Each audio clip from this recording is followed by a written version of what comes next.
कोटी ओडियार मौड़मणि कोटी कैवल्यनाथ प्रभु श्री जगन्नाथ प्रभु बड़ ठाकुर बलभद्र गोसाई माँ कांपिल्यवासिनी देवी सुभद्रा महामाये प्रभु चक्रराज सुदर्शन महाप्रभुंक पदतले मोर कोटि कोटि अनंत कोटि प्रणाम।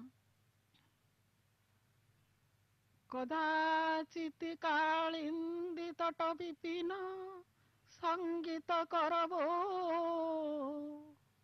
मुदा फिरी नारी बदन कमला स्वाद मधुपह रमा शंभुर ब्रह्मा सुरपति गणेशार्चित पदो जगन्नाथ स्वामी नयन पथगामी भवतु मे भुजे वेणु शिरसि शिखिपिच्छं कटितटे दुकूलं नेत्रान्ते सहचर कटाक्षं विदधते सदा श्रीमद्वृन्दा वनवसति लीला परिचय जगन्नाथ स्वामी नयन पथगामी भवतु मे। अगणित ओडियांक प्राणर प्रियतम हेउचंती कोटि ब्रह्मांडर महानायक महाप्रभु श्री जगन्नाथ। अति रहस्यमय तांकर लीला। कपिल संहिता कहे सर्वं रहस्यं पुरुषोत्तमस्य देवो न जानाति कुतः मनुष्य। भागवत सुंदर भावरे लेखा अछि भागवत रे ब्रह्मांड माळ माळ होई तालो कूपे विराजई लीला विधृत कळेबर देव मानवे अगोचर। सेही विश्व वेदनार वैद्य करुणा वरुणालय श्रीहरि दर्शन पाई विश्वर कोण अनुकोणरू वर्ष सारा श्रीमंदिर को भक्तंकर भिड़ लगी थाए। अगणित भक्त जमिति बिना बाधा विघ्न रे महाप्रभु श्री जगन्नाथ सुलभ दर्शन पाई परिबे सेही लक्ष्य नहीं ऐतिहासिक श्रीमंदिर परिक्रमा प्रकल्पर निर्माण कार्य आरंभ होइतिला जहा एबे संपूर्ण हेबाकु जाउची। एहा ओडियांक सांस्कृतिक और आध्यात्मिक पुनः जागरणर माइल खुंट सदृश। आज मने पड़ुची उत्कलमणि गोपबंधु दासଙ୍କର से कविता पृथ्वी सरसे भारत कमल तामध्य केशर पुण्य नीलाचल थिले जही तही भारत बक्षरे मणि बिमु अछि आपणा कक्षरे भारतर जेते शिलाशाल ग्राम मोनेत्रे पवित्र प्रिय पुरी धाम। सतरे आज से पवित्र पुरी धामर ए जो नवीकरण ए जो श्रीमंदिर परिक्रमा प्रकल्पर लोकार्पण दिवस पाखी आसुची तार आज जो यज्ञ आरंभ हम आउ 2 दिन पर तार आज यज्ञर अंकुर पूजन दिवस। भगवान यज्ञ को भल पाती यज्ञ पुरुष से वेद को भल पाती संगीत को भल पाती साम गान प्रिय सीए जगन्नाथ महाप्रभु भक्ति भावर जो कांत कोमल पदावली गीत गोविंदर अति प्रिय श्रोता जोठी गीत गोविंद को गायन करा जाउ थाए प्रभु श्री जगन्नाथ सेठी उपस्थित थांती सेठी की पड़ांती श्रीमंदिर छाड़ी की जेमिति दिने पड़े थिले माल्याणी बुढ़ीर से बाईगण खेत को से दिन श्रीमंदिर खबर आसी थिला माल्याणी बुढ़ी को ତାର ବାଇଗଣ ବାଡ଼ିରୁ ବାଇଗଣ ଭାର ପଠେଇବା ପାଇଁ ଶ୍ରୀମନ୍ଦିରକୁ। ବିସ୍ତୀର୍ଣ୍ଣ ବାଇଗଣ ବାଡ଼ିରେ ବାଇଗଣ ତୋଳୁଥିଲା ଅତି ପରମ ଆଗ୍ରହରେ, ପରମ ଭାବରେ, ଭକ୍ତିରେ, ଶ୍ରଦ୍ଧାରେ ଭଗବାନଙ୍କ ପାଖକୁ ନୈବେଦ୍ୟ ପାଇଁ ପଠେଇଥିବା ବାଇଗଣକୁ। ପାଛିଆରେ ବାଇଗଣ ତୋଳୁଛି, ମାଲ୍ୟାଣୀ ବୁଢ଼ୀର କଣ୍ଠରୁ, ତାର ଯୋଉ ବୀଣା ଜିଣା କଣ୍ଠରୁ ସୁମଧୁର ଗୀତ ଗୋବିନ୍ଦ ଝରି ପଡୁଛି ଆପେ ଆପେ ସ୍ୱତ ଭଗବାନଙ୍କ ଉଦ୍ଦେଶ୍ୟରେ। ପ୍ରଭୁ ଲୀଳାମୟ କରୁଣା ବରୁଣାଳୟ ଶ୍ରୀହରି ଶ୍ରୀ ଜଗନ୍ନାଥଙ୍କ ଉଦ୍ଦେଶ୍ୟରେ ମାଲ୍ୟାଣୀ ବୁଢ଼ୀ ଗାଉଛି ଅତି ସୁମଧୁର ସ୍ୱରରେ ଗୀତ ଗୋବିନ୍ଦକୁ। ଶ୍ରୀତ କମଳା କୁଚ ମଣ୍ଡଳ ଧୃତ କୁଣ୍ଡଳ ଜୟ ଜୟ ଦେବ ହରେ ଦୀନମଣି ମଣ୍ଡଳ ମଣ୍ଡନ ହରି ଦୀନମଣି ମଣ୍ଡଳ ମଣ୍ଡନ ଭବ ଖଣ୍ଡନ ହେ ମୁନିଜନ ମାନସ ହଂସ ଜୟ ଜୟ ଦେବ ହରେ। ଏମିତି ତା କଣ୍ଠରୁ ଝରି ପଡୁଛି, କିନ୍ତୁ ବାଇଗଣ ତୋଳା ସରୁନି। ଶ୍ରୀମନ୍ଦିରକୁ ବଡ ଠାକୁର ବଡ ଖିଆ, ତାଙ୍କ ପାଇଁ ତ ପୁଣି ସେତିକି ବଡ ପାଛିଆରେ ବାଇଗଣ ତୋଳିବ। ପୁଣି ଆଗେଇ ଯାଉଛି, ସୁନ୍ଦର ସୁନ୍ଦର ବାଇଗଣ ଫଳନ୍ତି ଗଛକୁ ଦେଖି ପେଟ ପୁରି ଯାଉଛି। ଆହା, ଆଜି ମୋ ପ୍ରିୟ ପ୍ରଭୁଙ୍କ ପାଇଁ ଏ ନୈବେଦ୍ୟରେ ଲାଗିବ। ପୁଣି ମାଲ୍ୟାଣୀ ବୁଢ଼ୀ ତୋଳୁଛି, ଗୀତ ଗୋବିନ୍ଦକୁ ଗାଉଛି। ଅମଲ କମଲ ଦଳ ଲୋଚନ ଭବ ମୋଚନ ଜୟ ଜୟ ଦେବ ହରେ ଲଳିତ ଲବଙ୍ଗ ଲତା ପରିଶୀଳନ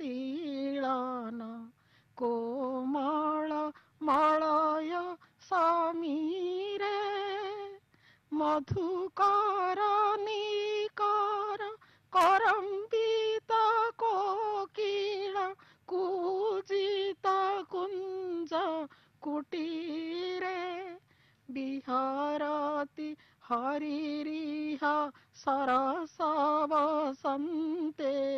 ଏମିତି ଭାବରେ ସୁନ୍ଦର ଭାବରେ ତା କଣ୍ଠରୁ ଗୀତ ଗୋବିନ୍ଦ ଝରି ପଡୁଛି। ପୁଣି ଆଗେଇ ଯାଉଛି, ତଥାପି ସରୁନି। ଗାଉଛି ପୁଣି ପ୍ରଭୁଙ୍କର ସେଇ ପ୍ରିୟ ପଙ୍କ୍ତି।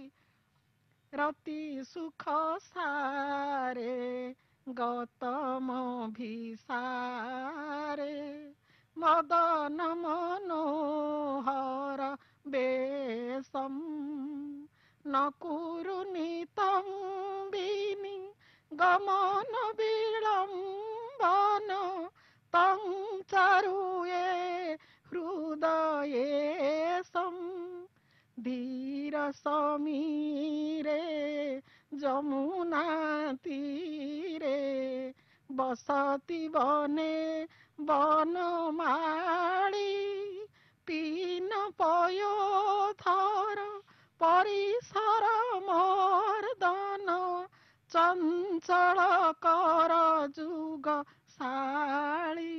ଏଇଭଳି ଭାବରେ ଯେତେବେଳେ ଗୀତ ଗୋବିନ୍ଦ ଗାଉଛି, ଏପଟେ ଆଉ ଥୟ ଧରି ରହି ପାରୁନାହାନ୍ତି ପ୍ରଭୁ ଶ୍ରୀ ପଡିଛି ନିଶାର୍ଦ୍ଧରେ ଛପି ଛପି ବାଇଗଣ ବାଡିକି ଦେଖୁଛନ୍ତି। ଏପଟେ ଚନ୍ଦନ ତୁଳସୀର ମହକ ବାସି ଉଠୁଛି ତାର ଚାରିପଟେ। ମାଲ୍ୟାଣୀ ବୁଢୀ ଚାହିଁ ଦେଇଛି, କିଏ ଇଏ? ଅମ୍ଳାନ ବସ୍ତ୍ରରେ ଲାଗି ଯାଇଛି ବାଇଗଣ କଣ୍ଟା ଝିଙ୍କି ଆଣିଛନ୍ତି ପ୍ରଭୁ। ଅଦୃଶ୍ୟ ଭାବରେ ଚାଲୁଥିଲେ, ଏବେ ଦୃଶ୍ୟମାନ ହଉଛନ୍ତି। ଭକ୍ତ ଆଉ ଭଗବାନଙ୍କର ମିଳନ ହେଇଛି ଏବେ ମାଲ୍ୟାଣୀ ବୁଢୀ ପାଖରେ, କାହିଁକି ନା ତାର ଗୀତ ଗୋବିନ୍ଦରେ ସେ ବନ୍ଧା। ଏତିକି ବେଳେ ପ୍ରଭୁ ଯେତେବେଳେ ଦର୍ଶନ ଦେଇଛନ୍ତି, ମାଲ୍ୟାଣୀ ବୁଢୀ ମୂର୍ଚ୍ଛିତ ହେଇ ପଡୁଛି।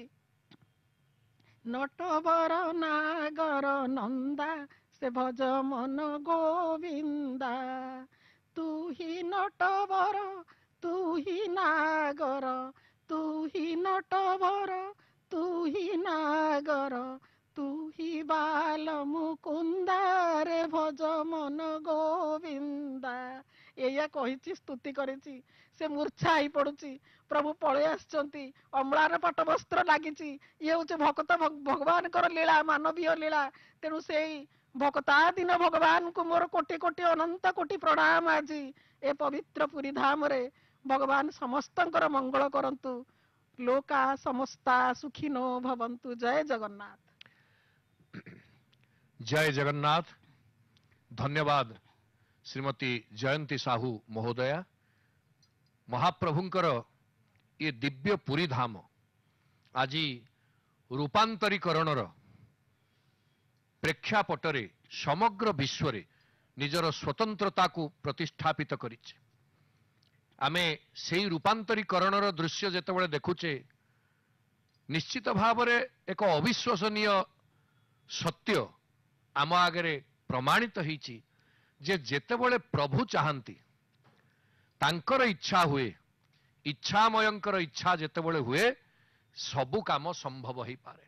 आपण लक्ष्य करूछंती बड़दाण्ड एवं यही बड़दाण्ड रे जो भली भावरे भक्त समुदाय आसीबा बेले महाप्रभु को दर्शन करिवार जो भीड़ गहली गह गह गहली भितरे ठेला पेला खाई भक्त बा श्रद्धालु जेतेबेले आसुतिले जो असुविधार सम्मुखीन होउतिले तार निराकरण करिवा पई राज्य सरकारंकर विशेष व्यवस्था आमे आज परिलक्षित करूचे किभली बैरिकेडिंग करा जाइछि एवं शीतताप नियंत्रित कक्ष भितरे गति करी भक्त माने महाप्रभु को दर्शन करिवार सुजोग पाइछंती।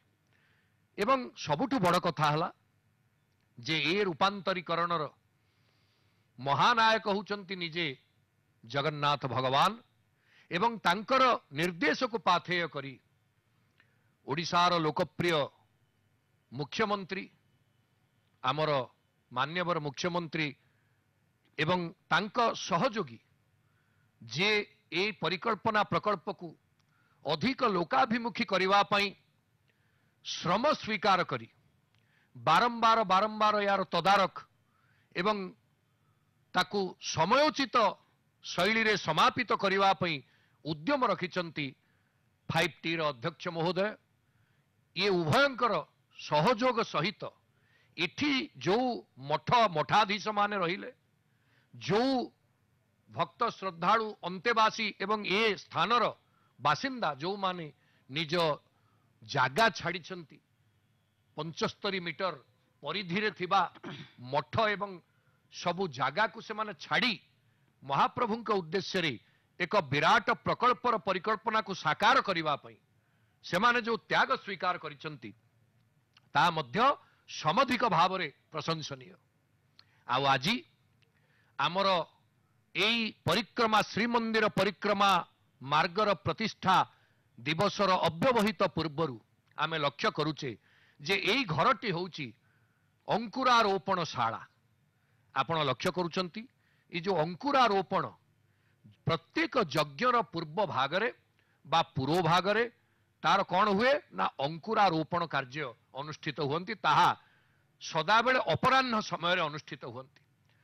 आमर गत काली अर्थात 12 तारीख अपराह्न रे श्रोत्रिय ब्राह्मण मानक द्वारा अंकुरारोपण कार्य सुधीवृंद आमे आपण मानकर अवगति एक कथा कहिबा पई इच्छा करू जे आमे देखुचे राजगुरु महोदय उपस्थित अछंती एवं श्रोत्रिय ब्राह्मण अंकुर पूजन करिवा पई एठी उपस्थित अछंती।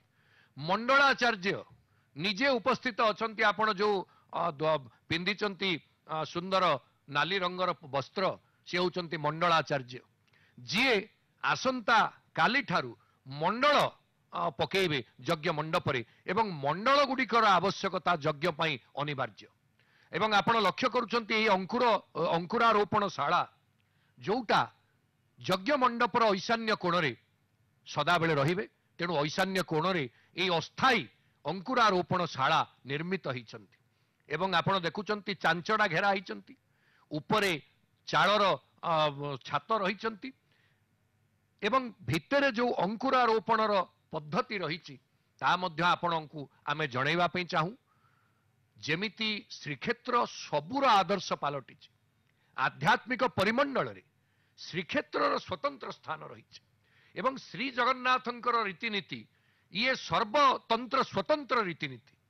ସାଧାରଣ ଭାବରେ ସମଗ୍ର ଭାରତ ବର୍ଷରେ ଆପଣ ଅନ୍ୟ କୌଣସି ସ୍ଥଳରେ ଏଭଳି ରୀତିନୀତିର ବ୍ୟବସ୍ଥାବଳୀ ଦେଖିପାରିବେ ନାହିଁ। ଆମେ ଲକ୍ଷ୍ୟ କରୁଛେ ଯେ ସେଇ ଅଙ୍କୁରାରୋପଣଶାଳା ଯାହା ଏପଟେ ଐଶାନ୍ୟ କୋଣରେ ରହିଛନ୍ତି ଏବଂ ତାର ଦ୍ୱାରଟି ପଶ୍ଚିମ ପଟକୁ ରହିବେ। ଆପଣ ଲକ୍ଷ୍ୟ କରୁଛନ୍ତି ଅଙ୍କୁରାରୋପଣଶାଳାର ଦ୍ୱାର ରହିବେ ପଶ୍ଚିମ ପଟକୁ। ଆମେ ଯୋଉ ଜାଗାରେ ବର୍ତ୍ତମାନ ଲକ୍ଷ୍ୟ କରୁଛେ ଅଙ୍କୁରାରୋପଣଶାଳା, ସେଇଠି ହେଉଛି ଶ୍ରୀମନ୍ଦିରର, ଯଦି ଆପଣ ମେଘନାଦ ପାଚେରୀକି ଲକ୍ଷ୍ୟ କରିବେ ତାହେଲେ ଉତ୍ତର ଏବଂ ପୂର୍ବ କୋଣରେ ଆମେ ଏଇଠି ଲକ୍ଷ୍ୟ କରୁଛେ ଯେ ସେଇ ଏପଟେ ଉତ୍ତର ଦ୍ୱାର ଦେଖାଯାଉଛନ୍ତି ଦୂରରୁ ଏବଂ ଏପଟେ ଯୋଉଟା ଦେଖାଯାଉନି ସେଇଠି ହେଉଛି ପୂର୍ବ ଦ୍ୱାର।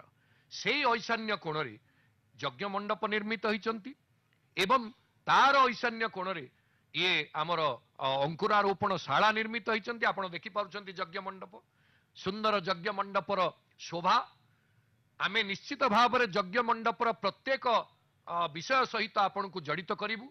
ଆପଣ ଲକ୍ଷ୍ୟ କରୁଛନ୍ତି ପୁଷ୍ପାଭରଣରେ 16ଟି ସ୍ତମ୍ଭରେ ଯଜ୍ଞ ମଣ୍ଡପ ନିର୍ମିତ ହୋଇଛନ୍ତି। 4ଟି ସ୍ତମ୍ଭ ମୁଖ୍ୟ ଯଜ୍ଞ କୁଣ୍ଡର ଚତୁଃପାର୍ଶ୍ୱରେ ଥିଲାବେଳେ ବାକି 12ଟି ସ୍ତମ୍ଭ ଆପଣ ଲକ୍ଷ୍ୟ କରିବେ ଚାରି ପାଖରେ ଯଜ୍ଞ ମଣ୍ଡପର ରହିଛନ୍ତି ଏବଂ 4 ଦ୍ୱାର ରହିଛନ୍ତି ଏବଂ ପ୍ରତ୍ୟେକ ଯଜ୍ଞ ମଣ୍ଡପର ଚାରି ପାଖରେ ଆପଣ 4ଟି ଅଧିକ କୁଣ୍ଡ ଦେଖୁଛନ୍ତି ଏବଂ କୋଉ କୁଣ୍ଡ କୋଉଥିପାଇଁ ଉଦ୍ଦିଷ୍ଟ ତାହା ମଧ୍ୟ ଆମେ ସମୟକ୍ରମେ ଆପଣଙ୍କୁ କହିବୁ। ଯେହେତୁ ଯଜ୍ଞ ମଣ୍ଡପର ତୋରଣ ନିର୍ମାଣ କାମ ସମ୍ପୂର୍ଣ୍ଣ ହେଇନାହାନ୍ତି, ଯଜ୍ଞ ମଣ୍ଡପରେ କଳସ ତୋରଣ ପୂଜା ଇଏ ସବୁ କାଲିଠାରୁ ମଣ୍ଡଳ ପଡ଼ିବା ଠାରୁ ଆରମ୍ଭ କରି ସବୁ ବିଧାନ କାଲିଠାରୁ ଅନୁଷ୍ଠିତ ହେବ। ଏବେ ଆମେ ଲକ୍ଷ୍ୟ କରୁଛେ ଯେ କିଭଳି ମହାପ୍ରଭୁଙ୍କର ଇଏ ଯଜ୍ଞାନୁଷ୍ଠାନ ପୂର୍ବରୁ ଆମର ଅଙ୍କୁର ପୂଜନ ହେଉଛନ୍ତି ଏବଂ ଆମେ ଜାଣେ ଯେ ଏ ଅଙ୍କୁର ପୂଜନ ପାଇଁ 3ଟି ପାତ୍ରର ଆବଶ୍ୟକତା ଅଛି। ଗୋଟିଏ ହେଲା ପାଳିକା, ଗୋଟିଏ ହେଲା ପଞ୍ଚମୁଖୀ ଏବଂ ଗୋଟିଏ ହେଲା ଆପଣଙ୍କର ସରାବ। ପାଳିକା ଏବଂ ସରାବ ମଝିରେ ପଞ୍ଚମୁଖୀ ରହିବେ ଏବଂ ଯୋଉ କଟା ହେଇଥିବ ମଣ୍ଡଳ, ଏଠି ମଧ୍ୟ ଚିତା ପଡ଼ିଥିବେ, ଯୋଉ ମଣ୍ଡଳ କଟା ହେଇଥିବ ଧଳା କଳା ଇଏ ଯୋଡ଼ିଏ ବର୍ଣ୍ଣର ମୁରୁଜ ଇଏ କ୍ରମଶଃ ଆପଣଙ୍କର 6ଟି ଘର ଉପରେ କଟା ହେଇଥିବ ଏବଂ ତା ତଳକୁ ନାଲି ଏବଂ ହଳଦିଆ ଇଏ କ୍ରମଶଃ ନାଲି ତାପରେ ହଳଦିଆ, ନାଲି ତାପରେ ହଳଦିଆ, ନାଲି ତାପରେ ହଳଦିଆ ଇଏ ମୁରୁଜ ଏଠି ବ୍ୟବସ୍ଥିତ ହେଇଥିବେ ଏବଂ ବିଶେଷ କରି 7ଟି ଶସ୍ୟକୁ ଯୋଉ ମାନେ ଆମର ଅଙ୍କୁର ଆରୋପଣ ହୁଏ, ବୀଜ ବପନ ହୁଏ, ସେ 7ଟି ଶସ୍ୟ ଆପଣ ଦେଖୁଛନ୍ତି ରାଜଗୁରୁ ମହୋଦୟ ଯିଏ ପ୍ରକୃତରେ ଯଜ୍ଞର ଆଚାର୍ଯ୍ୟ, ମୁଖ୍ୟ ଆଚାର୍ଯ୍ୟ ଏବଂ ତାଙ୍କର ରାଜ ପ୍ରତିନିଧି ଯିଏ ସେ ମଧ୍ୟ ଅଛନ୍ତି, ମଣ୍ଡଳାଚାର୍ଯ୍ୟ ଅଛନ୍ତି, ଶ୍ରୋତ୍ରିୟ ବ୍ରାହ୍ମଣ ଅଛନ୍ତି। ତେଣୁ ଅଙ୍କୁରାରୋପଣ ପୂଜା ଯୋଉଟା ଅଙ୍କୁରାରୋପଣ କାଲି ବଢିଥିଲେ, ଆଜି ଅଙ୍କୁର ପୂଜା। କଣ କଣ ଅଙ୍କୁର ନା ଧାନ, ସୁଆଁ ଧାନ, ବିରି, କୋଳଥ, ମୁଗ, କାଙ୍ଗୁଲ, ଶ୍ଵେତ ସୋରିଷ। ଆମେ ଶ୍ରୀମନ୍ଦିର ନୀତି ପ୍ରଶାସକଙ୍କୁ ମଧ୍ୟ ଦେଖିଲେ ଏବଂ ଆମେ ଲକ୍ଷ୍ୟ କରୁଛେ ଯେ କିଭଳି ଇଏ ଅଙ୍କୁରାରୋପଣ ଶାସ୍ତ୍ରୀୟ ବିଧିରେ ଯେମିତି ଯଜ୍ଞାନୁଷ୍ଠାନ ପୂର୍ବରୁ ଯାହା କାର୍ଯ୍ୟକ୍ରମ ହେବା କଥା ତାକୁ ନିର୍ବାହ କରିବାର ଗୋଟେ ପରମ୍ପରା ରହିଛି ଏବଂ ତାହା ହିଁ ଶ୍ରୋତ୍ରୀୟ ପରମ୍ପରା। ଶ୍ରୋତ୍ର ଶବ୍ଦର ଅର୍ଥ ହେଉଛି ବୈଦିକ ଶାସ୍ତ୍ରରେ, ଯାହା ବୈଦିକ ଶାସ୍ତ୍ରର ସାରାଂଶ ବା ବୈଦିକ ଶାସ୍ତ୍ରକୁ ଶ୍ରୋତ୍ର ବୋଲି କୁହାଯାଏ। ଶ୍ରୁତି ଏବଂ ଶ୍ରୋତ୍ର ଏବଂ ତାହାକୁ ଶୁଣି ଶୁଣିକି ମନେ ରଖାଯାଉଥିଲା ବୋଲି ତା ନାଁ ଥିଲା ଶ୍ରୁତି, ଶ୍ରୋତ୍ର। ତେଣୁ ଶ୍ରୋତ୍ରୀୟ ବ୍ରାହ୍ମଣ ଯୋଉମାନେ ପଞ୍ଚଯଜ୍ଞ କରିବାର ଧୁରନ୍ଧର, ସେଇ ବ୍ରାହ୍ମଣ ମାନେ ଆପଣମାନେ ସମସ୍ତେ ଜାଣନ୍ତି ଯେ ଏଇ ଯୋଉ ଯଜ୍ଞାନୁଷ୍ଠାନ ଏଥିପାଇଁ ବ୍ରାହ୍ମଣୋସ୍ୟ ମୁଖମାସିତ, ବିରାଟ ପୁରୁଷଙ୍କର ମୁଖ ହଉଛନ୍ତି ବ୍ରାହ୍ମଣ। ତେଣୁ ମନ୍ତ୍ର ପାଠ ଠାରୁ ଆରମ୍ଭ କରି ବେଦ ପାଠ ଠାରୁ ଆରମ୍ଭ କରି ସକଳ ବ୍ରାହ୍ମଣ୍ୟ କର୍ମର ଏମାନେ ହଉଛନ୍ତି ମୂଳାଧାର।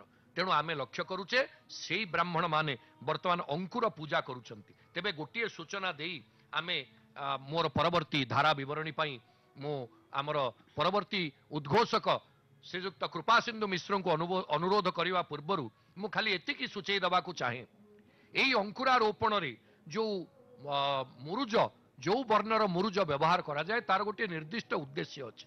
କଳା ବର୍ଣ୍ଣ ଯିଏ ଅଚ୍ୟୁତଙ୍କୁ ବୁଝାଏ, ଭଗବାନଙ୍କୁ ନିଜେ ବୁଝାଏ। ଧଳା ବର୍ଣ୍ଣ ରୁଦ୍ରଙ୍କୁ ବୁଝାଏ। ନାଲି ବର୍ଣ୍ଣ ବ୍ରହ୍ମାଙ୍କୁ ବୁଝାଏ। ହଳଦୀ ବର୍ଣ୍ଣ ବିଷ୍ଣୁଙ୍କୁ ବୁଝାଏ ଏବଂ ଶ୍ୟାମ ବର୍ଣ୍ଣ ବା କଳା ବର୍ଣ୍ଣ ଯୋଉଟା ଆମର ନାଗ ଲୋକକୁ ବୁଝାଏ। ଏବଂ ଏହି କ୍ରମରେ ଆପଣ ଯଦି ପଞ୍ଚ ମହାଭୂତକୁ ଦେଖିବେ, କଳା ବର୍ଣ୍ଣ ବ୍ୟୋମ, ଅପ୍ ରୁଦ୍ର ଏବଂ ତେଜ ମାନେ ଧଳା ବର୍ଣ୍ଣ ହଉଛି ଅପ୍ ଜଳ, ତେଜ ହଉଛି ନାଲି ବର୍ଣ୍ଣ ଅଗ୍ନି, ହଳଦୀ ହଉଛି କ୍ଷିତି ବା ପୃଥିବୀ ଏବଂ ମରୁତ ହଉଛି ଶ୍ୟାମ।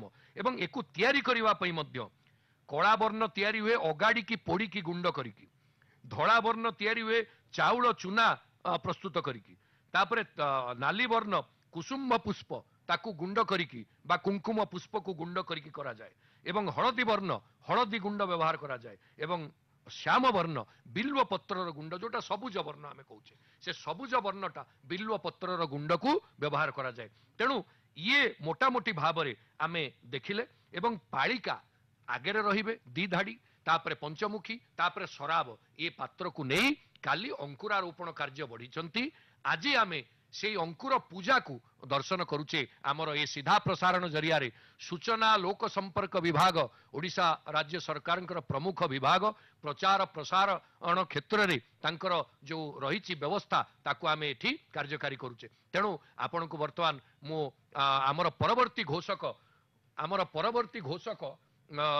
ଶ୍ରୀଯୁକ୍ତ କୃପାସିନ୍ଧୁ ମିଶ୍ର, ଯିଏ ଜଣେ ଓଡ଼ିଶାର ସ୍ୱନାମଧନ୍ୟ ଏବଂ ପ୍ରବୀଣ ପ୍ରବକ୍ତା, ତାଙ୍କରି ମୁଖାର ବିନ୍ଦରୁ ଆମେ ଏ ଶ୍ରୀକ୍ଷେତ୍ରର ଯେଉଁ ରୂପାନ୍ତରୀକରଣ, ତା ସହିତ ଶ୍ରୀକ୍ଷେତ୍ରର ଯେଉଁ ଆଧ୍ୟାତ୍ମିକ ଏବଂ ସାଂସ୍କୃତିକ ବିଭବ ରହିଛି ତା ସଂକ୍ରାନ୍ତରେ ଆଉ ଟିକିଏ ଅବଗତ ହେବା ମୁଁ ବର୍ତ୍ତମାନ ଶ୍ରୀଯୁକ୍ତ ମିଶ୍ର ମହୋଦୟଙ୍କୁ ଅନୁରୋଧ ଜଣାଉଛି। ଜୟ ଜଗନ୍ନାଥ।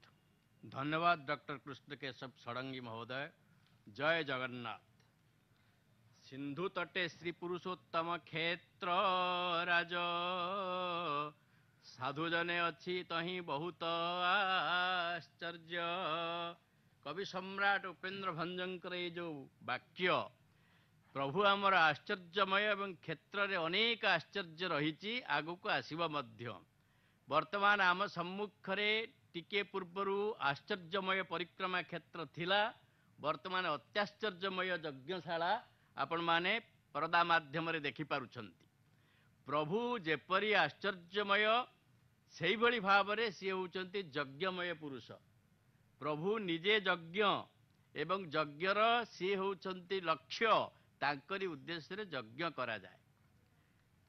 एई जो यज्ञ कथा आपण माने शास्त्रीय धारा रे शुणुथिले, परिक्रमा प्रकल्प महोत्सव जो 12 तारिख रु 17 तारिख पर्यंत कार्यकारी हेउअछि, तार अयमारंभ काली ठारू हेइथिला दुईटी कार्य रे।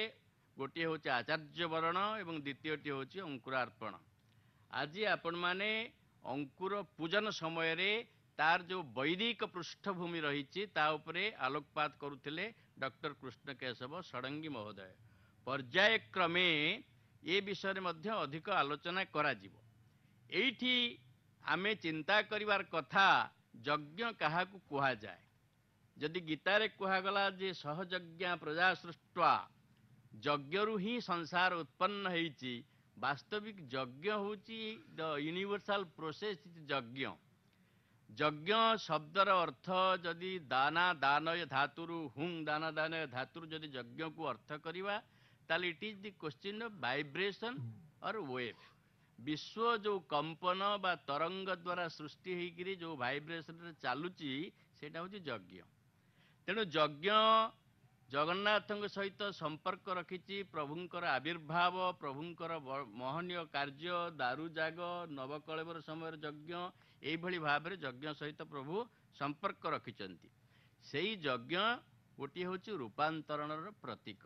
यज्ञटीए करागले ता द्वारा रूपांतरणर चिन्ह प्रदर्शन करा जाए। आमे सब जो माने पुरी माटी रे जन्म हेई पुरी रे बड़दाण्ड रे पिलादिनु चाली चाली चाली शिखिचु। महाप्रभु जगन्नाथ चारिपटे बुली बुली आम बड़ हेइचु।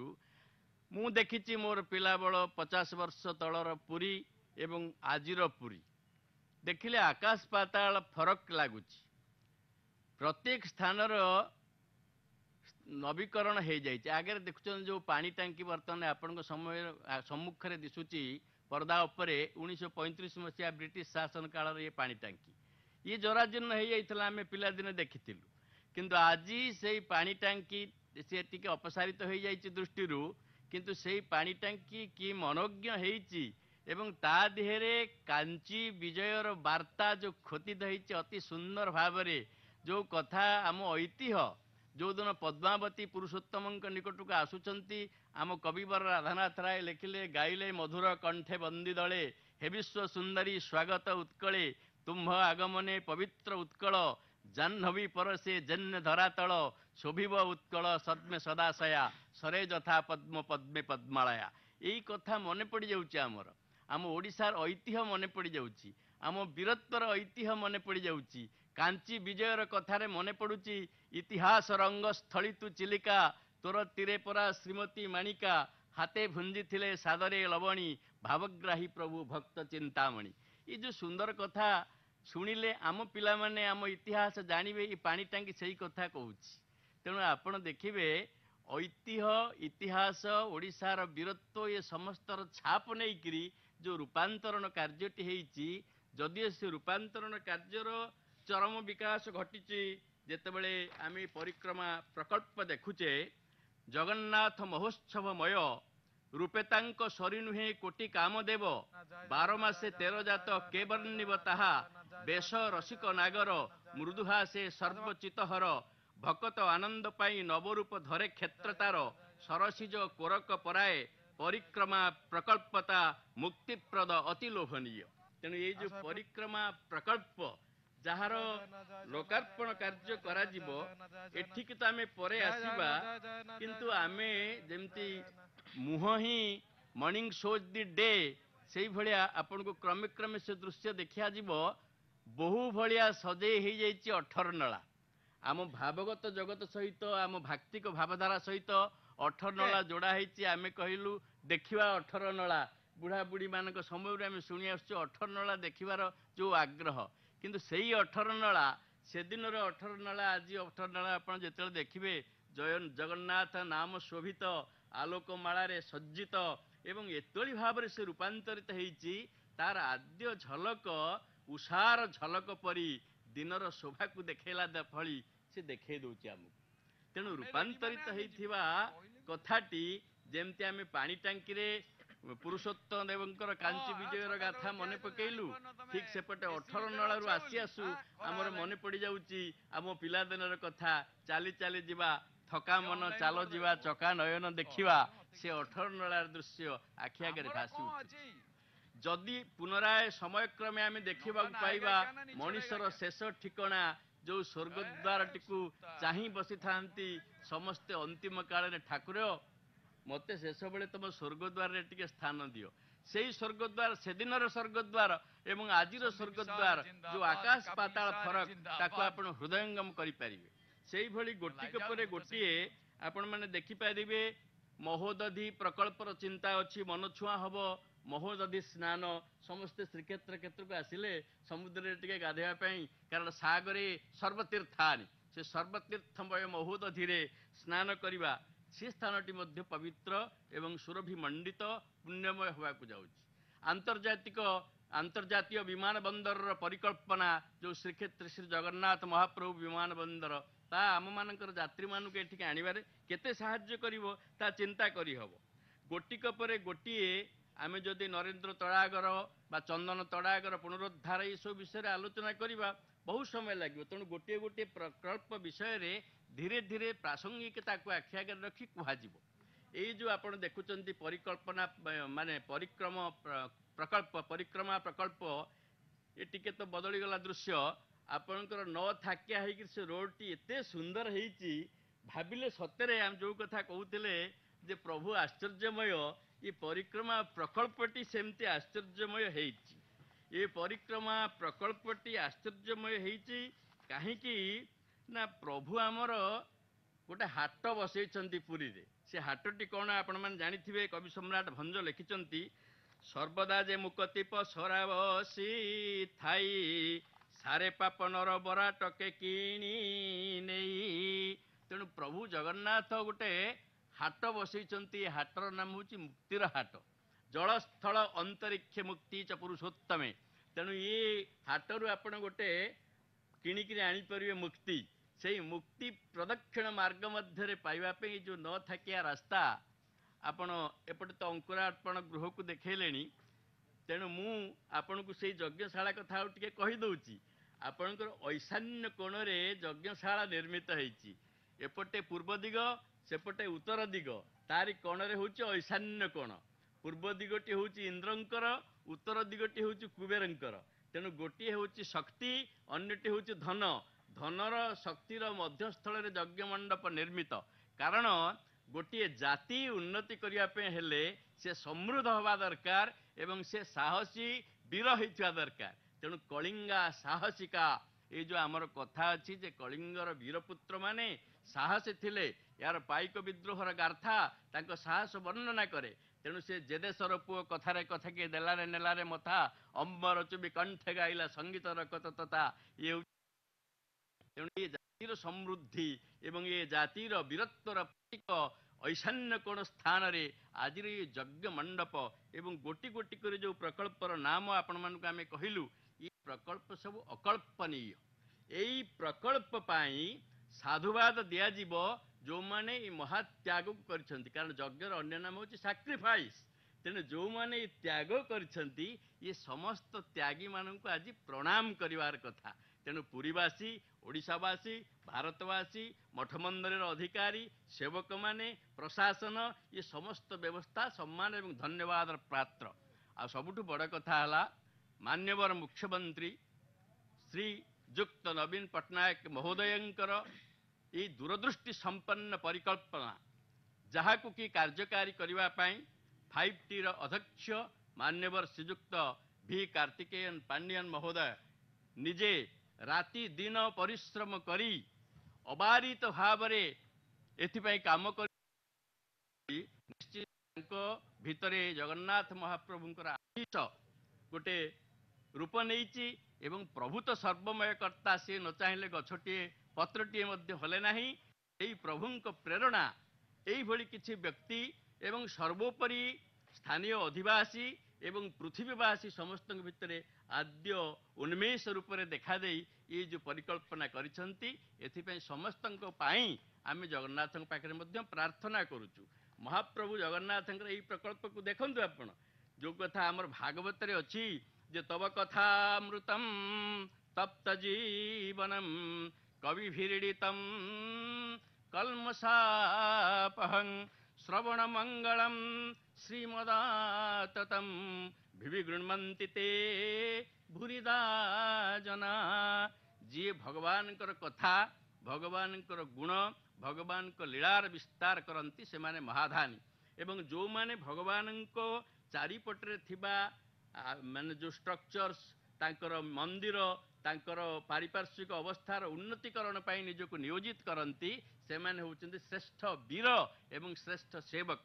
ତେଣୁ କାହାର ନାଁ ନବାରେ ବିଶେଷ ଆମେ ଇଚ୍ଛା କରୁନାହୁଁ। ଆମେ କେବଳ ଏତିକି କହୁଛୁ, ହେ ମହାବାହୁ, ଆପଣଙ୍କ ପ୍ରେରଣାରେ ଯେଉଁ ପ୍ରକଳ୍ପ ହେଇଛି, ଆପଣ ଯେଉଁ ଯେଉଁମାନଙ୍କ ଭିତରେ ଶକ୍ତିକୁ ପ୍ରଦାନ କରିକିରି ଏ ପ୍ରକଳ୍ପକୁ ରୂପାୟିତ କରିଛନ୍ତି, ଆପଣ ଏହି ପ୍ରେରଣାକୁ ଦୃଢ଼ କରନ୍ତୁ, ଉତ୍କଳବାସୀଙ୍କର ମନୋବଳକୁ ଦୃଢ଼ କରନ୍ତୁ, ସମଗ୍ର ବିଶ୍ୱବାସୀଙ୍କର ମନୋବଳକୁ ଦୃଢ଼ କରନ୍ତୁ। ଆମେ କହୁନାହୁଁ ସବୁ ମଣିଷ ଏକାପରି ହେଇଯିବେ, କାରଣ variety is the spice to life. ଜୀବନରେ ଭିନ୍ନତା ହିଁ ସ୍ୱାଦର ପ୍ରତୀକ। ତେଣୁ ଭିନ୍ନତା ରହିବ। ଏଇ ଆପଣଙ୍କ କିଛି ସମୟ ପରେ ଆପଣଙ୍କ ସମ୍ମୁଖକୁ ଆମେ ଦେଖେଇବୁ ଏଇ ଯେଉଁ ସୁନ୍ଦର ପରିକ୍ରମା ପଥରେ ଯେଉଁ ଛାପ ପଡ଼ିଛି, ଉତ୍କଳୀୟ ଝୋଟି ଯେଉଁ ପଡ଼ିଛି, ଉତ୍କଳୀୟ ପରମ୍ପରାର ଝୋଟି ବିବିଧ ରଙ୍ଗରେ। ଏ କଥା ମନେ ପଡ଼ିଲେ ସାଙ୍ଗେ ସାଙ୍ଗେ କବି ସମ୍ରାଟ ଉପେନ୍ଦ୍ର ଭଞ୍ଜଙ୍କ କଥା ମନେ ପଡ଼େ। ଉତ୍କଳର ସୂକ୍ଷ୍ମ କାରୁକଳାକୁ ସେ କିପରି ଭାବରେ ଚାରୁକଳାକୁ ବଢ଼େଇଥିଲେ ଯେ ରଖିଲେ ରଖିବ ହାତ ମୁଠାରେ, ସତେ ରଖିଥିଲେ ବଂଶ ନାଳୀରେ, ଉଞ୍ଚିଲେ କୁଞ୍ଚିଲେ ସଖୀ। ସେ ଯେଉଁ ଶାଢ଼ୀ ଆମ କଳିଙ୍ଗ ବୀରମାନେ ତିଆରି କରିକି ଦେଉଥିଲେ, ତା ହାତ ମୁଠାରେ ରଖି ହେଉଥିଲା। ତେଣୁ ଜଗନ୍ନାଥ ମହାପ୍ରଭୁଙ୍କର ଯେଉଁ ରୂପାନ୍ତରଣ ପ୍ରକ୍ରିୟା, ଏ ପ୍ରକ୍ରିୟା ଭିତରେ ସମୃଦ୍ଧି ଗୋଟେ ଅଙ୍ଗ, ସୌନ୍ଦର୍ଯ୍ୟ ଆଉ ଗୋଟେ ଅଙ୍ଗ, ଆଉ ଆମ ଭିତରେ ଥିବା ବୀରତ୍ୱର ପ୍ରକାଶ ଆଉ ଗୋଟିଏ ଅଙ୍ଗ। ତେଣୁ ଗୋଟିଏ ବୈଜ୍ଞାନିକ ଯୁଗରେ ଏବଂ ପ୍ରଯୁକ୍ତି ବିଦ୍ୟାର ଚରମ ସୀମାରେ ଉପନୀତ ହେଉଥିବା ସମୟରେ ଜଗନ୍ନାଥ ମହାପ୍ରଭୁଙ୍କର ଏହି ଆଶୀଷ ନିଶ୍ଚିତ ଭାବରେ ଆମ ପ୍ରତି ରହିବ ଯେ ହେ ପ୍ରଭୁ ଆମେ ତମର ଜୟଗାନ କରିବା ସହିତ ଆମକୁ ଶକ୍ତି ଦିଅନ୍ତୁ, ଆମେ କୋଉଠି ହାରିବୁ ନାହିଁ। ତେଣୁ ଏଇ ଯୋଉ ନ ହାରିବାର କଲଚର, ନ ହାରିବାର ସଂସ୍କୃତି, ଏ ଜଗନ୍ନାଥ ମହାପ୍ରଭୁଙ୍କର ବୀରତ୍ୱ ସଂସ୍କୃତି ସମଗ୍ର ବିଶ୍ୱବାସୀଙ୍କ ଉପରେ ଆଶୀର୍ବାଦ ରୂପରେ ଝରି ପଡୁ। ପ୍ରଭୁ ଜଗନ୍ନାଥଙ୍କର ଏ ଯୋଉ ଫରଫର ହେଉଥିବା ନୀଳଚକ୍ରର ଦର୍ଶନ ଆମକୁ ମିଳିଥାଉ ଏବଂ ଏ ପ୍ରକଳ୍ପ ଦ୍ୱାରା ମେଘନାଦ ପାତଳିକି ଆମେ ଯୋଉ ସୁନ୍ଦର ଭାବରେ ଦେଖିପାରୁଛୁ ସେ ଅବସର ଆମକୁ ମିଳୁଥାଉ। ତେଣୁ ଏତିକି ଆଜି ମୋର ଟର୍ଣ୍ଣରେ ଏତିକି କହି ବର୍ତ୍ତମାନ ମୁଁ ମୋ ସହିତ ଯେ ଧାରା ବିବରଣୀ ଦେବା ପାଇଁ ଅଛନ୍ତି ଶ୍ରୀମତୀ ଜୟନ୍ତୀ ସାହୁ, ଯିଏ ଭାକ୍ତିକ ଏବଂ ମାର୍ମିକ ଭାବରେ ପ୍ରଭୁଙ୍କ କଥା ଆପଣଙ୍କୁ ଶୁଣେଇବେ। ମୁଁ ବର୍ତ୍ତମାନ ମାଇକ୍ରୋଫୋନ୍ ତାଙ୍କୁ ହ୍ୟାଣ୍ଡ ଓଭର କରୁଛି। ଜୟ ଜଗନ୍ନାଥ। ଧନ୍ୟବାଦ ଶ୍ରୀଯୁକ୍ତ କୃପା ସିନ୍ଧୁ ମିଶ୍ର ମହୋଦୟ। ଜୟ ଜଗନ୍ନାଥ।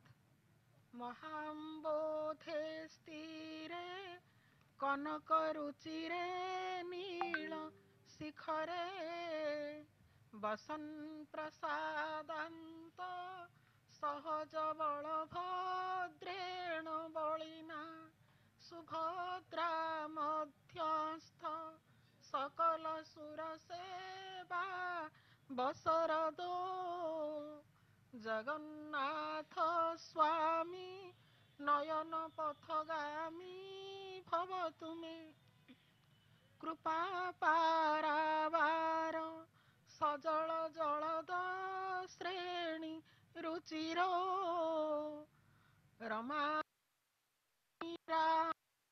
स्फुर दमन पद्मे क्षण मुख सुरेन्द्रीराराध्य श्रुति गण शिखा गीत चरित जगन्नाथ स्वामी नयन पथगामी भव तुमे। आज जो श्रीमंदिर परिक्रमा प्रकल्प जो लोकार्पण हेबार अव्यवहित पूर्वर आज यज्ञर अंकुर पूजन दिवस। यज्ञर अर्थ त्याग। भगवान यज्ञ पुरुष त्याग को भल पाती, यज्ञ को भल पाती। ए जो यज्ञ मंडप देखा जाउची आउ अल्प दिन परे सेठी वेद पाठ यज्ञ पूजन आरंभ होई जीव। महाप्रभु श्री जगन्नाथ रोषशालू आसीब पवित्र अग्नि यज्ञर आरंभ हम। महाप्रभु श्री जगन्नाथ ये जो श्रीमंदिर परिक्रमा प्रकल्प जहाँ आउ अल्प दिन मध्य लोकार्पण हम से अति सुंदर भाव कार्यक्षम होइतिला। प्रथम यही अंचल बजार गुड़ी को अन्यत्र स्थानांतर करा जाई कार्यक्षम करा जाइथिला। एही समस्त कार्य पुरीवासी जगन्नाथ प्रति थिबा अनाबिल श्रद्धा और भक्ति समर्थन रूप से परिक्रमा प्रकल्पर परिकल्पना दिनरू ही रही आसथिला। एही समस्त व्यक्ति त्याग और जगन्नाथ भक्ति पाई मुख्यमंत्री मान्यवर मुख्यमंत्री श्रीजुक्त नवीन पट्टनायक महोदय परिक्रमा प्रकल्प कार्य खूब जोर रे आगे नहीं थिले। 24 नवेम्बर 2021 दिन आमर मुख्यमंत्री महोदय मान्यवर मुख्यमंत्री महोदय यही ऐतिहासिक श्रीमंदिर परिक्रमा प्रकल्पर शिलान्यास करथिले एवं कोटी कोटी ओडिया आज यही श्रीमंदिर परिक्रमा सुंदर भाव जो प्रकल्प निर्माण होईची से श्रीमंदिर प्रकल्पित जो लोकार्पण उत्सव को आज समस्ते चाही रही। अगणित भक्त और श्रद्धालु को यही प्रकल्प देव अनन्य आध्यात्मिक उपलब्धि और दिव्य अनुभव। ओडिया अस्मितार आद्य उच्च महाप्रभु श्री जगन्नाथ उद्देश्य रे एपरी भक्ति नैवेद्य एक ऐतिहासिक अवसर प्रदान करिछि। मान्यवर मुख्यमंत्री महोदय दूरदर्शी नेतृत्व और मार्गदर्शन फल श्रीमंदिर परिक्रमा प्रकल्प प्रयास फलवती होबाकू जाउछि। आज पुणी जड़े भक्त प्रवर बंधु महांती कथा ସ୍ମୃତି ପଟକୁ ଆସୁଛି। ତାଙ୍କର ସ୍ମୃତି ସ୍ଥଳ ଯୋଉ ପେଜନଳା ପାଖରେ ସେ ଅବସ୍ଥାନ କରିଥିଲେ ଦିନେ, ଜନଶ୍ରୁତି ଅଛି, ସତ ବି ତାକୁ ସମସ୍ତେ ମାନୁଛନ୍ତି। ଭଗବାନଙ୍କର ପ୍ରଭୁ ଶ୍ରୀ ଜଗନ୍ନାଥଙ୍କର ମାନବୀୟ ଲୀଳା, ସିଏ ପ୍ରଭୁ ଯୁଗେ ଯୁଗେ ଲୀଳାମୟ ପ୍ରଭୁ ଶ୍ରୀ ଜଗନ୍ନାଥ, ତାଙ୍କ ଲୀଳାର ପଟାନ୍ତର ନାହିଁ। ଲୀଳା ବି କଳେ ଦେବ ମାନବେ ଅଗୋଚର, ସେଇ ମାନବୀୟ ଲୀଳାକୁ ଦିନେ ପ୍ରକଟ କରିଥିଲେ। ପେଜନଳା ପାଖରେ ଯେତେବେଳେ ଓଡ଼ିଶାରେ ଦୁର୍ଭିକ୍ଷ ଚାଲିଥାଏ, ଲୋକମାନେ ଖାଇବାକୁ ପାଉନଥାନ୍ତି, ଦିଓଳା ପେଟ ପୁରା। ବନ୍ଧୁ ମହାନ୍ତି ଯାଜପୁରର ଜଣେ ଲୋକ, ଯିଏକି ପ୍ରଭୁ ଜଗନ୍ନାଥଙ୍କର ପରମ ଭକ୍ତ, ସବୁବେଳେ ଜଗନ୍ନାଥଙ୍କ କଥା ଧ୍ୟାନ କରି ଗାନ କରି ତାଙ୍କର ଭଜନକୁ ସେ ସମୟ ଅତିବାହିତ କରନ୍ତି। ଆଉ ସବୁବେଳେ କହନ୍ତି, ତାଙ୍କର ଯୋଉ ଅଭାବୀ ସଂସାରରେ ସ୍ତ୍ରୀକୁ ସବୁବେଳେ ଯେତେବେଳେ ପ୍ରବୋଧନା ଦିଅନ୍ତି, ଆଶ୍ୱାସନା ଦିଅନ୍ତି, ଆରେ ମୋର ପରା ବନ୍ଧୁ ରାଜାଧିରାଜ, ସେଇ ଏକା ରାଜା, ବିଶ୍ୱ ଯାହାର ପ୍ରଜା, ସେ ବିଶ୍ୱ ସମ୍ରାଟ ମୋର ପା ବନ୍ଧୁ, ତମେ କାହିଁକି ବ୍ୟସ୍ତ ହଉଛ? ଏଇ ଯୋଉ ବନ୍ଧୁକୁ ଚିହ୍ନେଇ ଦେଇଥିଲେ ଧର୍ମପତ୍ନୀକୁ ବନ୍ଧୁ ମହାନ୍ତି, ଭକ୍ତ ବନ୍ଧୁ ମହାନ୍ତି, ଦିନେ ଅତିଶୟ ଦାରିଦ୍ର୍ୟତାରେ ପେଟର ଜ୍ୱାଳା, ଭୋକର ଜ୍ୱାଳା ସହି ନ ପାରି ସ୍ୱାମୀଙ୍କୁ କହୁଛି, ସ୍ତ୍ରୀ ସହଧର୍ମିଣୀ, ସେ କହୁଛି, ଆରେ ତମର ତ ଏତେ ବଡ ବନ୍ଧୁ ଅଛନ୍ତି, ରାଜାଧିରାଜ ମହାରାଜା, ବିଶ୍ୱ ସମ୍ରାଟ କହୁଛ, ଆଉ ତମେ ଆମେ କଣ ଏମିତି ଭୋକ ଉପାସରେ ପରିବାରଟା ସାରା ଜଳୁଥିବା? ଚାଲୁନ ଯିବା, ଏତେ ବଡ ଲୋକ ତମର ବନ୍ଧୁ, ଆମକୁ କଣ ଶଙ୍ଖୋଳିବେନି? ଚାଲ ଯିବା ତମର ସେ ବନ୍ଧୁଙ୍କ ପାଖକୁ, ଆଉ ସହି ହଉନି ଏ ଅସହ୍ୟ ଭୋକର ଜ୍ୱାଳା, କଣ କରିବେ? ଅର୍ଦ୍ଧାଙ୍ଗିନୀକୁ ତ କହିଦେଇଛନ୍ତି, ପ୍ରଭୁ ମାନ ଉଦ୍ଧାରଣ, ଏଣିକି ମାନ ରଖ ପ୍ରଭୁ, ତମ ପାଖକୁ ମୁଁ ଯାଉଛି ସପରିବାରରେ। ଆସି ପହଞ୍ଚିଛନ୍ତି ଶ୍ରୀମନ୍ଦିର ସମ୍ମୁଖରେ। ଶ୍ରୀମନ୍ଦିରର ରତ୍ନ କବାଟ, ଯୋଉ କବାଟ ପଡିଯାଇଛି, ତାଙ୍କର ଯୋଉମାନେ ପଣ୍ଡା ପ୍ରତିହାରୀ ଆକୁ ଛାଡୁ ନାହାନ୍ତି ଆଉ ଭିତରକୁ। କଣ କରିବେ? ଭୋକ ଉପାସରେ ରାତିଟା ପେଜନଳା ପାଖରେ କାଟିଛନ୍ତି। ଯେତେବେଳେ ରୋଷଶାଳାରୁ ପେଜ ନିର୍ଗତ ହଉଛି, ସେଇ ପେଜକୁ ମୁନ୍ଦେ ମୁନ୍ଦେ ପେଟ ପୁରା ପିଇକି ସାରା ପରିବାର ଶୋଇଛନ୍ତି।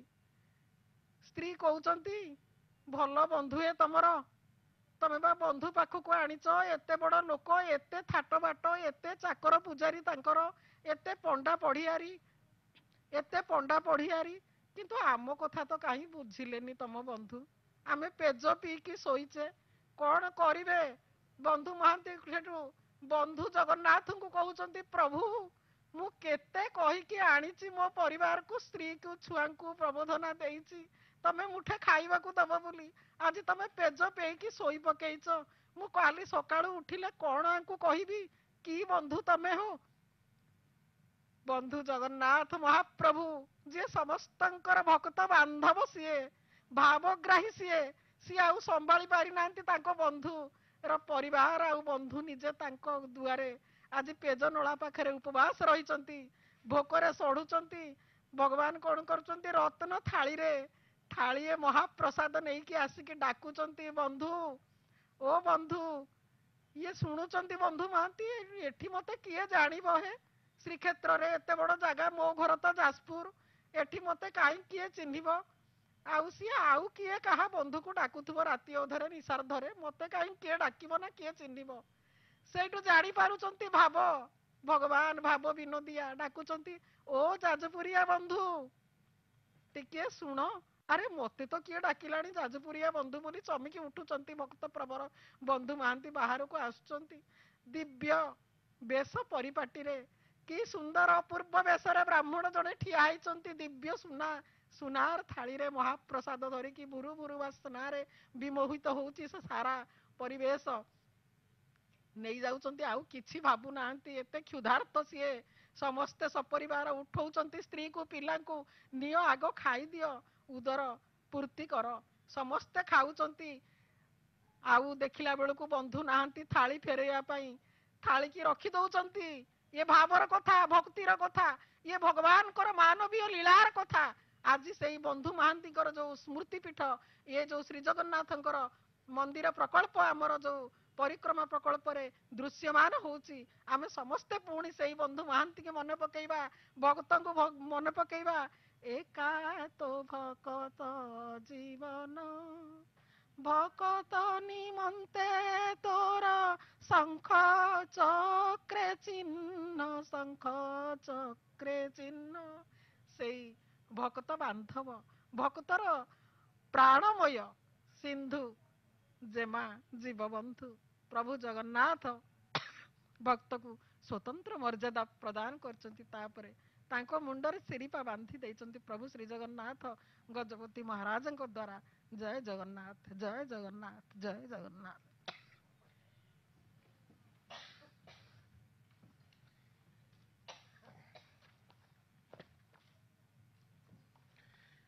ଭଗବାନଙ୍କର ପରମ କୃପା ଏବଂ ପ୍ରେରଣା ପ୍ରଚ୍ଛଦରେ ସେ ପ୍ରେରଣା ଦେଇଛନ୍ତି ଯେ କିଭଳି ଆମେ ମହାପ୍ରଭୁଙ୍କର ଏ ଦିବ୍ୟ ଶ୍ରୀକ୍ଷେତ୍ରକୁ କେବଳ ମହିମା ମଣ୍ଡିତ ଥିଲା, ସେ ଆଜି ସୌନ୍ଦର୍ଯ୍ୟ ବିମଣ୍ଡିତ ଏବଂ ତାକୁ ଯୋଉ ରୂପ ଦିଆଯାଇଛି, ଯିଏ ସର୍ବରୂପମୟୋ ହ୍ୟେଷ ସର୍ବଦେବମୟ ପ୍ରଭୁ ଆରାଧ୍ୟତେ ଯଥା ଯେନ ତଥା ତସ୍ୟ ଫଳପ୍ରଦଃ।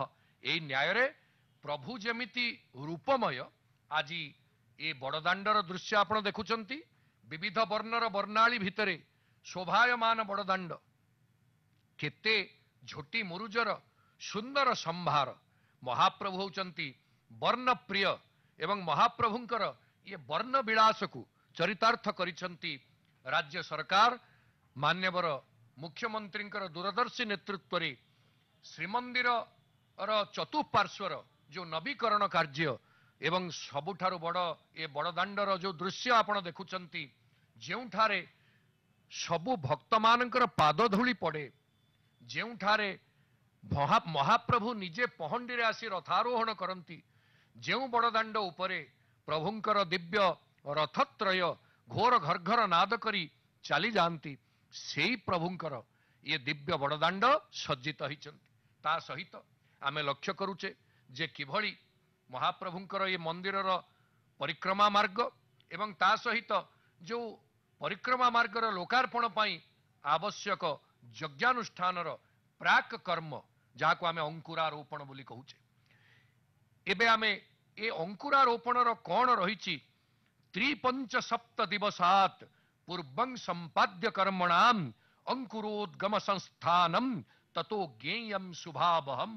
ଶାସ୍ତ୍ରୀୟ ମର୍ଯ୍ୟାଦାରେ ଅଙ୍କୁରାରୋପଣ ଯଜ୍ଞର ତୃତୀୟ, ପଞ୍ଚମ ବା ସପ୍ତମ ଦିନ ପୂର୍ବରୁ ହବା ଶୁଭାବହ ବୋଲି କୁହାଯାଇଛି। ଆପଣ ଲକ୍ଷ୍ୟ କରୁଛନ୍ତି ଆକାଶ ମାର୍ଗରୁ ଉତ୍ତୋଳିତ ଏ ଚିତ୍ର, ଯେଉଁଥିରେ ଆମେ ଲକ୍ଷ୍ୟ କରୁଛେ ଯେ ଶ୍ରୀମନ୍ଦିରର ପରିକ୍ରମା ମାର୍ଗର ପ୍ରଶସ୍ତିକରଣ କିଭଳି ହେଇଛି ଏବଂ ଏପଟେ ଦେଖନ୍ତୁ କିଭଳି ବ୍ୟବସ୍ଥା ଭଳି ତା ଦେହରେ ରହିଛି, ବୃକ୍ଷ ସମ୍ଭାର ରହିଛନ୍ତି, ପରିବେଶ ଅନୁକୂଳ ସବୁ ପ୍ରକାରର ବ୍ୟବସ୍ଥା ରହିଛନ୍ତି। ଏପଟେ ଶ୍ରୋତ୍ରିୟ ବ୍ରାହ୍ମଣ ମାନେ ଅଙ୍କୁରାରୋପଣ କାର୍ଯ୍ୟକୁ ନିର୍ବାହ କରୁଛନ୍ତି। ଏବଂ ଆମେ ଯାହା ଆଲୋଚନା କରୁଥିଲେ ଦର୍ଶକ ବନ୍ଧୁ, ଯେ ଯେଭଳି ମହାପ୍ରଭୁ ହେଉଛନ୍ତି ସର୍ବଦେବମୟୋ ହ୍ୟେଷ, ସବୁ ଦେବମୟ ପ୍ରଭୁ, ତେଣୁ ଏଠି ପ୍ରତ୍ୟେକ ସ୍ଥଳରେ ଦେବ ପୂଜା ହେଉଛି ଆଧ୍ୟାତ୍ମିକ ବାତାବରଣର ପ୍ରମୁଖ ଉପାଦାନ। ତେଣୁ ଏଠି ଅଙ୍କୁରାରୋପଣ ଛଳରେ ଆମେ ଯୋଉ ପାତ୍ର ଗୁଡ଼ିକ କଥା ଆପଣଙ୍କୁ ସୂଚନା ଦେଇଥିଲୁ, ଯେ ପାଳିକା, ପଞ୍ଚମୁଖୀ ଏବଂ ଶରାବ, ଇଏ ପାଳିକା ପଞ୍ଚମୁଖୀ ଶରାବ ଯୋଉ ପାତ୍ର, ତାର ଉଚ୍ଚତାର ମଧ୍ୟ ବିବରଣୀ ଦିଆଯାଇଛି। ପାଳିକା 16 ଆଙ୍ଗୁଳ ଉଚ୍ଚା ହବ, ପଞ୍ଚମୁଖୀ 12 ଆଙ୍ଗୁଳ ଉଚ୍ଚା ହବ ଏବଂ ଶରାବ 8 ଆଙ୍ଗୁଳ ଉଚ୍ଚା ହବ। ତେବେ ଯାଇ ସେ ପାତ୍ରଟା ଠିକ୍ ବୋଲି ଗୃହୀତ ହେବେ। ଏବଂ ଆପଣମାନେ ଜାଣି ଆନନ୍ଦିତ ହେବେ ଯେ ଏଇ ଯୋଉ ମଣ୍ଡଳ କଟା ହେଇଛି ଆମର ଏଇ ଅଙ୍କୁରାରୋପଣ ମଣ୍ଡଳ ଗୃହ ଭିତରେ, ତାର ଲମ୍ବା 7 ହାତରୁ 5 ହାତ ହବ। ଏବଂ ଏଇ ପ୍ରକାରରେ ଯେତେବେଳେ ଆପଣ ଦେଖିବେ 4ଟି ଶରାବ, 4ଟି ପାଳିକା, 4ଟି ପଞ୍ଚମୁଖୀ, ଆଗ 4ଟି ପାଳିକା ରହିବେ, ତାପରେ ମଧ୍ୟରେ 4ଟି ପଞ୍ଚମୁଖୀ ଏବଂ ତୃତୀୟରେ 4ଟି ଶରାବ ଇଏ ରହିବେ। ଏବଂ ତା ଅନୁସାରେ କିଭଳି ଅଙ୍କୁରାରୋପଣ କାର୍ଯ୍ୟ କାଲି ବଢିଛନ୍ତି ଆଜି ଅଙ୍କୁର ପୂଜନ ଉତ୍ସବ ଅନୁଷ୍ଠିତ ହେଉଛନ୍ତି ତାର ଯୋଉ ବିଧି ରହିଛନ୍ତି ଏବଂ ଆପଣ ଜାଣି ଆନନ୍ଦିତ ହେବେ ଯେ ଏଇ ଯୋଉ 7 ହାତରୁ 5 ହାତରୁ 7 ହାତ ଯୋଉ ମଣ୍ଡଳ ସେଠି କଟା ଯାଇଛନ୍ତି ଏବଂ ମଣ୍ଡଳ ପଡ଼ିବା ପରେ ଆପଣ ଦେଖିବେ ଯେ ଆମର ଯୋଉ ରହିଛନ୍ତି 10 ଦିଗପାଳ ପୂର୍ବରେ ଇନ୍ଦ୍ର ଉତ୍ତରରେ କୁବେର ପଶ୍ଚିମରେ ବରୁଣ ଦକ୍ଷିଣରେ ଯମ ଐଶାନ୍ୟରେ ରୁଦ୍ର ଅଗ୍ନି କୋଣରେ ଅଗ୍ନି ନୈଋତରେ ନୈଋତ ଏବଂ ବାୟୁ କୋଣରେ ବାୟୁ ଊର୍ଧ୍ୱରେ ବ୍ରହ୍ମା ଏବଂ ଅଧରେ ଅନନ୍ତ ନାଗରାଜ ଶେଷରାଜ ଅନନ୍ତ ତେଣୁ ସିଏ ଯେହେତୁ ଅଛନ୍ତି ଆପଣ ଲକ୍ଷ୍ୟ କରୁଛନ୍ତି ଆକାଶ ମାର୍ଗରୁ ଉତ୍ତୋଳିତ ଇଏ ଦିବ୍ୟ ଦୃଶ୍ୟ ଭବ୍ୟ ଶ୍ରୀମନ୍ଦିର ଏବଂ ନଭଶ୍ଚୁମ୍ବୀ ଏ ଶ୍ରୀବତ୍ସ ଖଣ୍ଡଶାଳର ଦିବ୍ୟ ଚିତ୍ର ଆପଣ ଲକ୍ଷ୍ୟ କରୁଛନ୍ତି ଯେଉଁ ଚିତ୍ରରେ ଚତୁଃପାର୍ଶ୍ୱରେ ଆକାଶକୁ ସ୍ପର୍ଶ କଲା ଭଳି ପାଦୌଜସ୍ୟ ଧରାନ୍ତରୀକ୍ଷମଖିଳಂ ନାଭିଶ୍ଚ ସର୍ବାଦିଶ ଶ୍ରୋତ୍ରଂ ନେତ୍ର ଯୁଗଂ ରବିନ୍ଦୁ ଯୁଗଳଂ ମୂର୍ଧାପି ଚ ଦ୍ୟୌରସୌ ସେଇ ଶ୍ରୀମନ୍ଦିରର ଯିଏ ମହାନାୟକ ତାଙ୍କ ଉଦ୍ଦେଶ୍ୟରେ ସମର୍ପିତ ହେବାକୁ ଥିବା ପରିକ୍ରମା ପ୍ରକଳ୍ପର ଆପଣ ଦେଖୁଛନ୍ତି କିଭଳି ଦୃଶ୍ୟ ସୁନ୍ଦର ଭାବରେ ପ୍ରଶସ୍ତ ମାର୍ଗ ଚତୁଃପାର୍ଶ୍ୱରେ ପରିକ୍ରମା କରିବା ପାଇଁ ଆମେ ଜାଣେ ଯେ ପ୍ରତ୍ୟେକ ଦେବାୟତନ ଦେବ ପ୍ରତିମା ଏବଂ ତାଙ୍କର ବ୍ୟବହୃତ ରଥ ଇତ୍ୟାଦିର ପରିକ୍ରମାର ମହତ୍ୱକୁ ଶାସ୍ତ୍ରୀୟ ଧାରାରେ ସ୍ଥାପିତ କରାଯାଇଛି କାହିଁକି ନା ରଥ ଛାୟାଂ ସମାକ୍ରମ୍ୟ ବ୍ରହ୍ମହତ୍ୟା ବ୍ୟପୋହତି ବ୍ରହ୍ମହତ୍ୟାକୁ ଯଦି ଆପଣ ଏଡେଇବାକୁ ଚାହାନ୍ତି ତାହେଲେ ରଥର ଶ୍ରୀମନ୍ଦିରର ଏବଂ ମହାପ୍ରଭୁଙ୍କର ଯୋଉଠି ତାଙ୍କ ସଂସର୍ଗ ଆସିଯାଏ ଛାୟା ପଡ଼ିଯାଏ ଯଦି ଆପଣ ଚତୁଃପାର୍ଶ୍ୱରେ ପରିକ୍ରମା କରନ୍ତି ପ୍ରଦକ୍ଷିଣା କରନ୍ତି ତାହେଲେ ଜାନି ଜାନି ଚ ପାପାନି ଜନ୍ମାନ୍ତର କୃତାନି ଚ ତାନି ତାନି ଚ ନଶ୍ୟନ୍ତୁ ପ୍ରଦକ୍ଷିଣଂ ପଦେ ପଦେ ଏଇ ଯୋଉ କଥାଟି ଆମର କୁହାଯାଏ ଯେ ପ୍ରଦକ୍ଷିଣା କଲାବେଳେ ଆମେ ପାପକୁ ନଷ୍ଟ କରିବା ପାଇଁ ଏଇ ଯୋଉ ସୁନ୍ଦର ପରିକ୍ରମାର ମାର୍ଗ କରାଯାଇଛି ଯିଏ ଜଗନ୍ନାଥ ମନ୍ଦିର ଭିତରକୁ ପ୍ରବେଶ କରିବା ପାଇଁ ଅଧିକୃତ ନୁହନ୍ତି ଅତି କମରେ ମହାପ୍ରଭୁଙ୍କର ଶ୍ରୀମନ୍ଦିରର ପରିକ୍ରମା କରି ସେ ତତୋଧିକ ପୁଣ୍ୟ ଲାଭ କରିବେ ଆମେ ଲକ୍ଷ୍ୟ କରୁଛେ ଅଖଣ୍ଡ ବସିଛନ୍ତି ଯୋଉ ପ୍ରଦୀପ ଏବଂ ପ୍ରଦୀପ ସଦାବେଳେ କୁହାଯାଏ ବିଷ୍ଣୁର ଅଧ୍ୟାତ୍ମ ଦୀପ ଭଗବାନ ବିଷ୍ଣୁ ହେଉଛନ୍ତି ସାକ୍ଷାତ ଅଧ୍ୟାତ୍ମ ଦୀପ ଏବଂ ପୂର୍ଣ୍ଣ କୁମ୍ଭ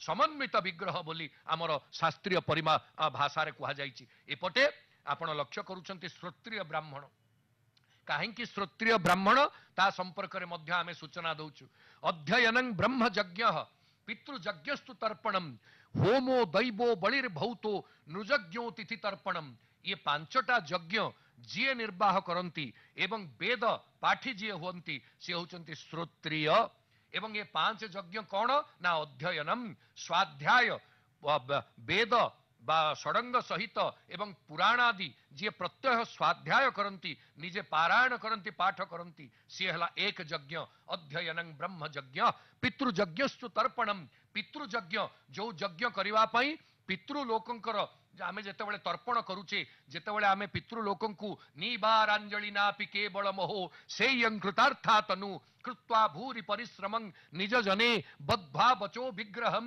ନୈବାଲୋଚ୍ୟ ଗରୀୟସୀରପି ଚିରା ଦାମୁସ୍ମିକିର୍ ଯାତନା ଦ୍ରବ୍ୟୌଘା ପରିସଞ୍ଚିତା ଖଳୁମୟା ଯସ୍ୟାଃ କୃତେ ସାମ୍ପ୍ରତಂ ନିବାରାଞ୍ଜଳି ନାପି କେବଳ ମୋହ ସେୟଂ କୃତାର୍ଥା ତନୁ ବୋଲି ଗୋଟିଏ ରହିଛି ଆମର ଉକ୍ତି ଯେ ଯାହାଙ୍କୁ ଆମେ ପିତୃପୁରୁଷଙ୍କ ଉଦ୍ଦେଶ୍ୟରେ ଆମେ ଯେତେବେଳେ ପିତରଃ ତୃପ୍ୟନ୍ତାମ୍ ପିତୃ ଲୋକମାନେ ତୃପ୍ତି ଲାଭ କରନ୍ତୁ ଏଇ ଯୋଉ ତର୍ପଣ ସେଇଟି ହେଉଛି ପିତୃଯଜ୍ଞ ହୋମୋ ଦୈବୋ ଆମେ ଯୋଉ ଯଜ୍ଞ ହବିର ଯଜ୍ଞ କରୁଛେ ହୋମ କରୁଛେ ଏଇଟା ହେଉଛି ଦୈବ ଯଜ୍ଞ ଆମେ ସେଇ ଦୈବ ଯଜ୍ଞର ଅବ୍ୟବହିତ ପୂର୍ବର ଦୃଶ୍ୟ ଆପଣମାନଙ୍କୁ ସିଧା ପ୍ରସାରଣ ଜରିଆରେ ଦେଖାଉଛୁ ଆପଣ ଦେଖୁଛନ୍ତି କେମିତି କୃଷ୍ଣ ବର୍ଣ୍ଣ ଆରକ୍ତ ବର୍ଣ୍ଣ ଏବଂ ରକ୍ତ ବର୍ଣ୍ଣର 3ଟି ବର୍ଣ୍ଣର ବିନ୍ୟାସରେ ଯଜ୍ଞ କୁଣ୍ଡ